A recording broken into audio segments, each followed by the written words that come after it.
मित्रों, आज हम आपको बताएंगे भगवान कृष्ण की वह कहानी जो शायद ही आपने सुनी होगी। आप ये तो जानते होंगे कि श्री कृष्ण को मथुरा छोड़नी पड़ी थी, लेकिन कैसे, कब और यात्रा में उन्होंने किन किन कठिनाइयों का सामना किया, यह नहीं जानते होंगे। इस दौरान वे कहां कहां रुके और किस किस से मिले, ये भी आप नहीं जानते होंगे। अब आप जानेंगे एक अद्भुत और रहस्यमय कहानी। कंस वध के बाद मथुरा पर शक्तिशाली मगध के राजा जरासंध के आक्रमण बढ़ गए थे। मथुरा पर उस वक्त यादव राजा उग्रसेन का आधिपत्य था। श्री कृष्ण ने सोचा, मेरे अकेले के कारण यादवों पर चारों ओर से घोर संकट पैदा हो गया है।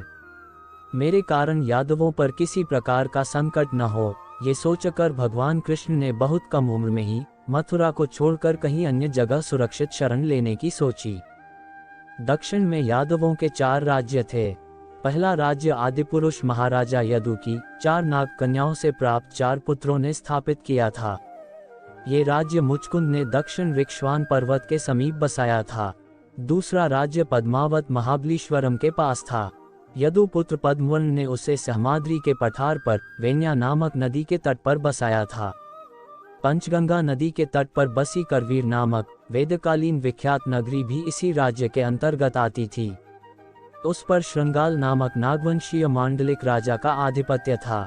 करवीर नगरी को दक्षिण काशी कहा जाता था। उसके दक्षिण में यदुपुत्र सारस को स्थापित किया हुआ तीसरा राज्य क्रौंचपुर था। यहाँ क्रौंच नामक पक्षियों की अधिकता थी, इसीलिए इसे क्रौंचपुर कहा जाता था। वहाँ की भूमि लाल मिट्टी की और उर्वरा थी। इस राज्य को वनस्थली राज्य भी कहा जाता था।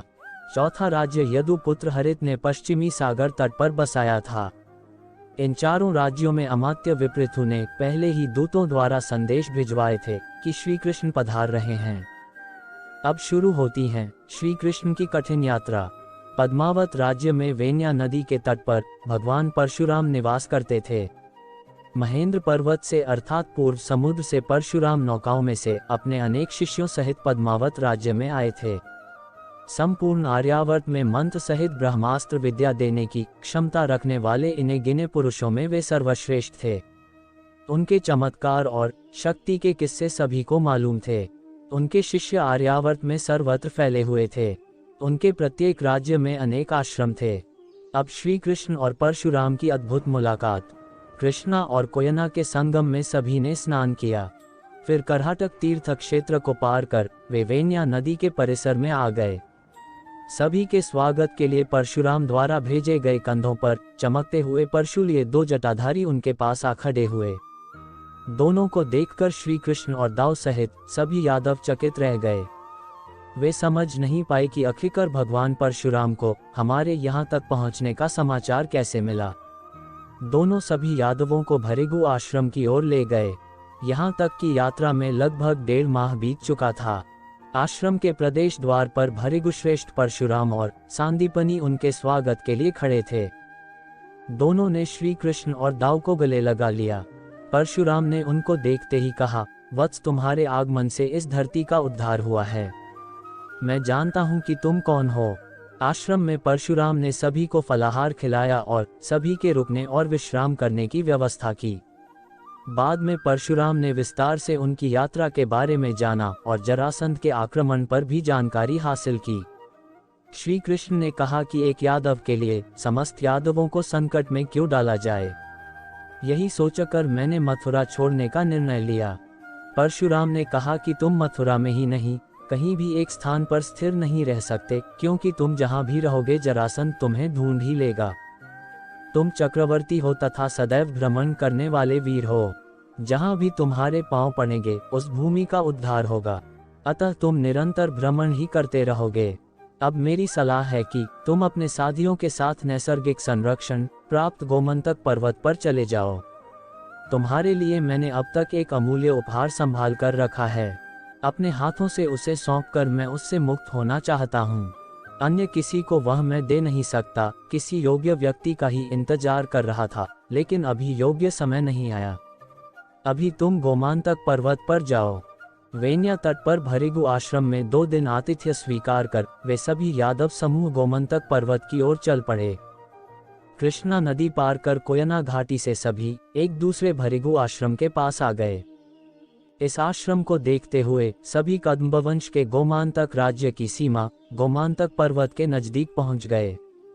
अभी तक लांघे सभी पर्वतों में सबसे घने जंगलों वाला था यह विशालकाय पर्वत। कई किलोमीटर तक फैले थे इसके जंगल। ऊंचे ऊंचे सागवान और शीशम के वृक्षों के साथ जामुन, आम आदि हजारों तरह के वृक्षों से ये जंगल भरा हुआ था। यहाँ से एक बड़े से शिलाखंड पर खड़े होकर देखने से गोमंतक के उस पार सागर की जलरेखा धुंधली सी दिखाई देती है। यहीं गोमंतक के घने जंगलों में यादवों ने अपना पड़ाव डाला। श्री कृष्ण सहित सेना को भव्य स्वागत पास ही के परशुराम के शूरपारक आश्रम में किया गया। अब कृष्ण सोच रहे थे कि यदि परशुराम गोमंतक जाने का नहीं कहते तो हमारा सामना खुले मैदान में मगध की सेना से होता, तब शायद हमारी नियति कुछ और होती। अब जानेंगे कि वह क्या उपहार था जो परशुराम ने कृष्ण को दिया। इस विजय के बाद एक दिन श्री कृष्ण अपने भाई दाऊ और साथी विपृथु और कुछ गिने चुने यादवों के साथ परशुराम से मिलने गए और उनको जरासंध के आक्रमण का हाल सुनाया। श्री कृष्ण ने कहा कि उस निर्दयी ने गोमंतक जैसा अद्भुत पर्वत जला डाला। तब परशुराम ने कहा, हे श्री कृष्ण, मुझे तुम्हारी आंखों में अपना उत्तराधिकारी दिखाई दिया है, अतः मैं आज तुमको वह उपहार सौंपता हूँ जिसके तुम ही एकमात्र योग्य हो और जिसके बारे में मैं तुम्हें अपनी पहली मुलाकात में बताया था। अब वह समय आ गया है कि मैं तुम्हें वह सौंप दूं। तब परशुराम ने धीरे धीरे अपनी आंखें बंद कर ली और कुछ मंत्र बुदबुदाने लगे, ऐसे मंत्र जो पहले कभी श्री कृष्ण ने भी नहीं सुने थे। तभी तेज प्रकाश उत्पन्न हुआ और संपूर्ण आश्रम प्रकाश से भर गया। दाऊ, श्री कृष्ण आदि सभी की आंखें चौंधिया गईं। जब प्रकाश मध्यम हुआ तब उन्होंने देखा कि परशुराम की दाहिनी तर्जनी पर 12 आरों वाला वज्रनाभ गरगर घूमने वाला सुदर्शन चक्र घूम रहा है। उसे देखकर सभी चकित होकर भयभीत भी हो गए। परशुराम की तर्जनी पर घूमता चक्र स्पष्ट दिखाई दे रहा था। परशुराम ने नेत्र संकेत से श्री कृष्ण को नजदीक बुलाया और कान में कहा, प्रत्यक्ष ही देखो इस सुदर्शन चक्र के प्रभाव को। उन्होंने मंत्र बुदाते हुए उस तेज चक्र को प्रक्षेपित कर दिया और वह तेज गति से वेन्या नदी को पार कर आंखों से ओझल हो गया। कुछ ही देर बाद वह पुनः लौटता हुआ दिखाई दिया और वह उसी वेग से लौटकर पुनः तर्जनी अंगुली पर स्थिर हो गया। परशुराम ने पुनः कुछ मंत्र बुदबुदाया और फिर वह जैसे प्रकट हुआ था वैसे ही लुप्त हो गया। तब परशुराम ने श्री कृष्ण को आचमन कराकर उनको सुदर्शन की दीक्षा देकर कहा, आज से मेरे इस सुदर्शन चक्र के अधिकारी तुम हो गए हो। हे वासुदेव, इसकी जन्म कथा तो तुम जानते ही हो। सबसे पहले ये शिव के पास था, इससे त्रिपुरासुर की जीवन लीला समाप्त कर दी गई थी। उसके बाद यह विष्णु। ऐसा बोलकर परशुराम मुस्कुराने लगे। विष्णु क्या है, यह मैं तुम्हें क्या बताऊं वासुदेव श्री कृष्ण, तुम जानते ही हो। विष्णु के बाद ये चक्र अग्नि के पास था। अग्नि ने वरुण को दिया और वरुण से यह मुझे प्राप्त हुआ है। हे वासुदेव, बलराम के हल से इस धरती में बीज बोने हैं और इस सुदर्शन चक्र से इस धरती की रक्षा करनी है। आज से ये तुम्हारा हुआ, जिम्मेदारी से इसका उपयोग करना। जब पहली बार श्री कृष्ण ने किया सुदर्शन चक्र का प्रयोग, श्री कृष्ण और दाऊ के मुख से सुदर्शन प्राप्त करने वाली घटना सुनकर सत्यकी तो सुन ही रह गया था। यादवों के तो हर्ष का ठिकाना नहीं रहा। उत्सव जैसा माहौल था। अत्यंत हर्ष के साथ 2 दिनों तक भृगु आश्रम में रहने के बाद क्रौंचपुर के यादव राजा सारस के आमंत्रण पर उनके राज्य के लिए निकल पड़े। उनके सेनापति उनकी एक टुकड़ी के साथ उनका दर्शन कर रहे थे। राजा सारस ने एक विशेष राज्य सभा का आयोजन किया कि सभी अवाक रह गए। आश्चर्य की चक्र में रक्त की एक बूंद भी नहीं लगी हुई थी। करवीर नगरी अब श्रृगाल से मुक्त हो गई थी। श्री कृष्ण ने श्रृगाल के पुत्र शुक्रदेव को वहां का राजा नियुक्त किया तथा उसको उपदेश देकर वे वहां से चले गए। वहां के बाद कुंतल, अश्मक जनपदों को पीछे छोड़ते हुए यादवों की सेना ने विदर्भ में पड़ाव डाला। जहां पड़ाव डाला था वहां से कुछ योजन दूर पर ही कौंडिन्यपुर था, जहां के राजा भीष्मक जरासंध से हाथ मिला चुका था। उनका पुत्र रुक्मी था जो शिशुपाल का मित्र था। रुक्मी की बहन ही रुक्मिणी थी। उसके और भी भाई थे। यहाँ से चलने के बाद 1 माह की कठिन यात्रा के बाद यादव सेना दंडकारण्य पार कर अवंती राज्य के भोजपुर नगर पहुंच गई। ये कुंती बुआ के पालक पिता राजा कुंती भोज का नगर था। यहाँ अचानक ही श्री कृष्ण की गर्ग मुनि से भेंट हुई। वे पश्चिम सागर तट पर स्थित अजितंजय नगर के यवन राजा से मिलकर आ रहे थे। श्री कृष्ण के पास इसी नाम अजितंजय से एक धनुष भी था। दूर गांधार काबरा नदी के प्रदेश के लोगों को यवन कहा जाता था। अंततः कुछ दिन कुंतीभोज के नगर में विश्राम करने के बाद वे यादव सेना सहित मथुरा पहुंच गए। यहाँ महाराजा उग्रसेन, तात वसुदेव, भ्राता उद्धव और अन्य विशिष्ट यादवों ने उनका स्वागत किया। श्री कृष्ण के मथुरा पहुंचने से पहले ही जरासंध पर उनकी विजय का समाचार भी पहुंच गया था। वहां उन्होंने वासुदेव को उनकी बहन कुंती और उनके पुत्र पांडवों की रक्षा का वचन दिया। यहीं रहकर उन्होंने विदर्भ राज्य की पुत्री रुक्मिणी का अपहरण कर उसके साथ विवाह भी किया। श्री कृष्ण के मथुरा आगमन पर जब खबर लगी जरासंध को श्री कृष्ण के पुनः मथुरा आगमन का समाचार मिल चुका था। इस बार उसने मथुरा को घेरने और कृष्ण का वध करने की बड़ी योजना पर काम करना शुरू कर दिया था। जरासंध ने सौबती शाल्व को अपना मित्र बना लिया था। शाल्व के पास अत्यंत ही तेज गति से उड़ने वाला एक विमान था जिसका नाम सौभ था, इसी कारण उसे सौभ्यप्ती कहते थे। शाल्व की नगरी मार्तिकावती अनर्त और मरुस्थली की सीमा अर्बुदगिरी पर बसी हुई थी। पश्चिमी सीमा पार कर उसने मित्रता कायम कर रखी थी। वह अपने वायुयान में बैठकर गांधार देश गया था और मथुरा पर आक्रमण करने के लिए उसने काल्यवन को मना लिया था। काल्यवन कुछ माह आर्यावर्त के दक्षिण देश के अजितंजय नगर में अपने पालक पिता यवनराज के साथ रहता था। ये काल्यवन मथुरा के राजपुरोहित गर्ग मुनि का पुत्र था। ये बात कोई नहीं जानता था। दरअसल अजितंजय के संतानहीन यवन राजा को पुत्र प्राप्ति का वर दिया था। कई पत्नियां होने के बावजूद उसको कोई संतान नहीं होने की बात पता चली तो गर्ग मुनि को वर देने का पछतावा हुआ। तब उन्होंने कहा कि तुम अपने पुत्र के न सही लेकिन मेरे पुत्र के पालक पिता बनोगे। तब गर्ग मुनि ने मथुरा में ही गोपाली नामक गोप स्त्री से जन्मे अपने पुत्र को यवन राजा को सौंप दिया था। गर्ग मुनि ने यह बात बाद में श्री कृष्ण को बता दी। उन्होंने कहा, जब मैंने उसे सौंप दिया तो वह उन्हीं का हो गया। मेरा उससे संबंध समाप्त हो गया है। उसके विषय में कोई भी कठोर निर्णय करने का तुम्हें अधिकार है। मेरी निष्ठा सदैव यादवों के प्रति रही है और रहेगी। गर्ग मुनि ने अपने जीवन का सभी ज्ञान यादवों को दिया था। वे उनके आदर्श थे। इधर काल्यवन की सेना के साथ पूर्व से शिशुपाल और जरासंध, पश्चिम से शाल्व और दक्षिण से भीष्मक ने मथुरा को घेरने की योजना बनाई। धीरे धीरे मगध में दुश्मन सेनाएं एकत्रित होने लगीं। अब केवल काल्यवन की सेना सहित 14 राजाओं और उनकी सेना का इंतजार था। उधर इस दौरान श्री कृष्ण अमात्य विपृथु, उद्धव और दाऊ को लेकर ककुदमिन महाराजा के पास रैवतक चले गए। उनकी सहायता से कुछ निष्णात पनडुब्बों, पानी के भीतर जहाज चलाने वाले को साथ लिया और प्रभास क्षेत्र में पहुंच गए। प्रभास क्षेत्र से लेकर कुशस्थली तक के समुद्र का सूक्ष्म निरीक्षण किया। नौकाओं से समुद्र के संपूर्ण निर्जन क्षेत्र को छान मारा। परीक्षण करने के बाद रैवतक पर्वत के पास कुशस्थली के समीप एक शांत विशाल द्वीप पर नजर गई, जहां उन्होंने शंखासुर का वध किया था। ये स्थान सभी दृष्टि से उत्तम था। शंखोद्वार द्वीप भी समुद्र में समुद्र तट से 1 योजन की दूरी पर स्थित था। आनर्त, सौराष्ट्र, भृगु, कच्छ, मरुस्थल, अवंती आदि दिशा में दूर तक सैकड़ों योजन तक मरुभूमि फैली थी। ये प्रकृति का एक अद्भुत चमत्कार था।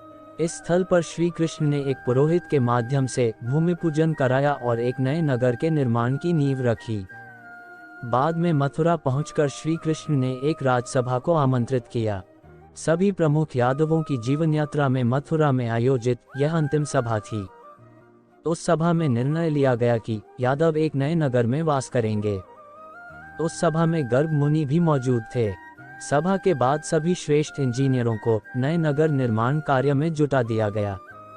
योजनाबद्ध निर्माण कार्य की बागडोर मुनि व गर्ग की देखरेख में सौंपने का निर्णय लिया गया। ये भी निर्णय लिया गया कि महाराजा उग्रसेन अपनी इच्छा से इस मथुरा में ही कुछ योद्धा और सैनिकों के साथ रहेंगे, लेकिन यादवों के सभी 18 कुल के परिवार सहित नए नगर में प्रस्थान करेंगे।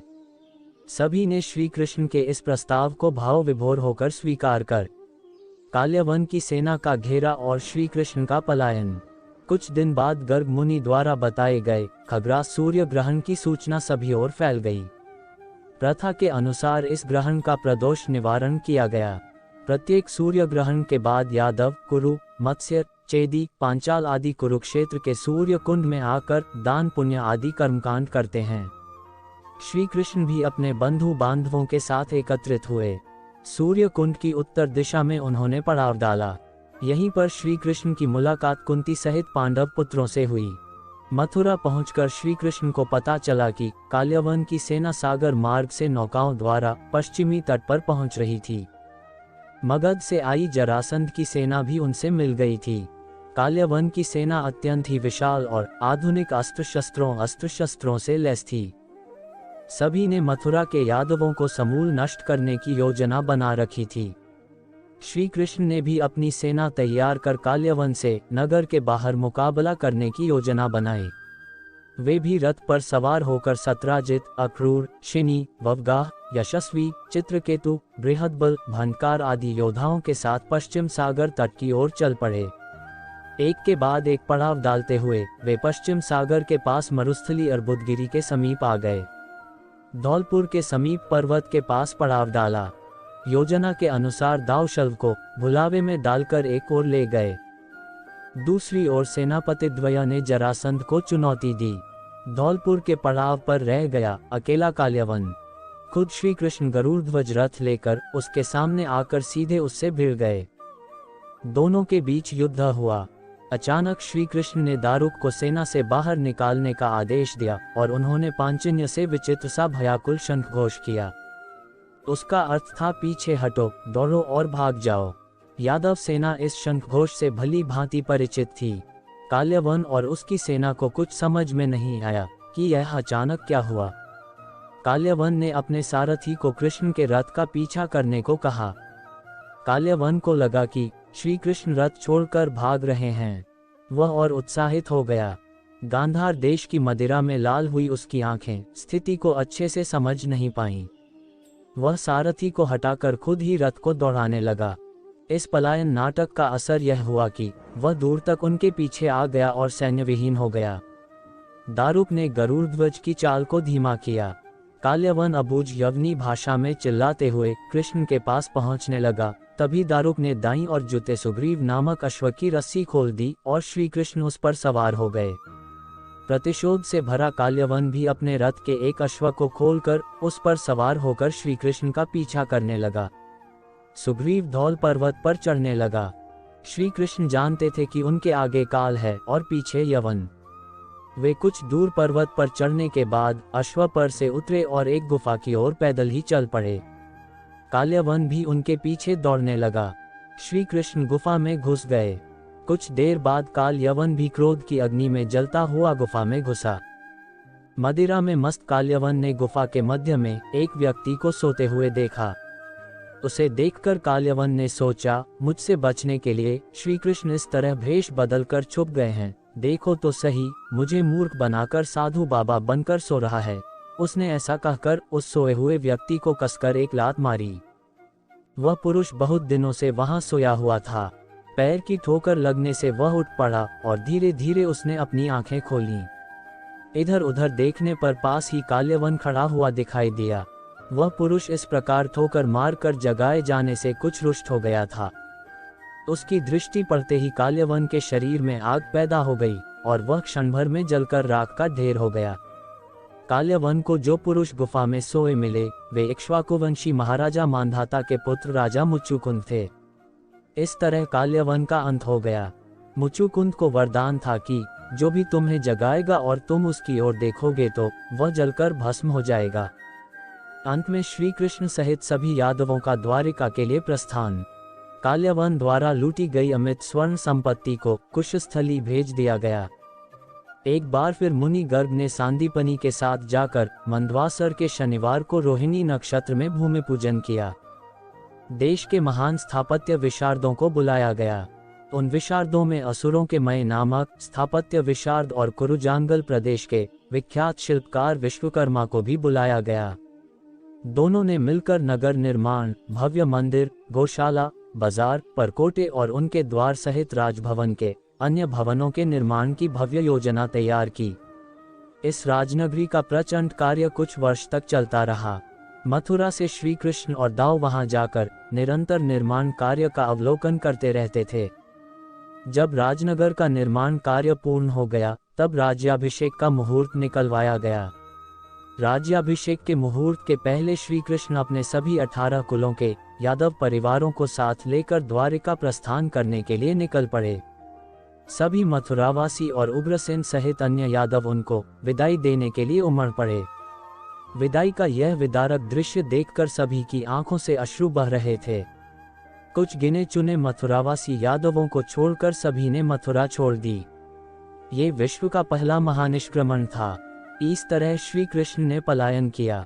दोस्तों, आज की वीडियो आपको कैसा लगा, हमें कमेंट बॉक्स में कमेंट करके जरूर बताएं। अगर आपको यह वीडियो अच्छी लगी हो तो वीडियो को लाइक, शेयर और सब्सक्राइब जरूर करें। वीडियो देखने के लिए आपका बहुत बहुत धन्यवाद।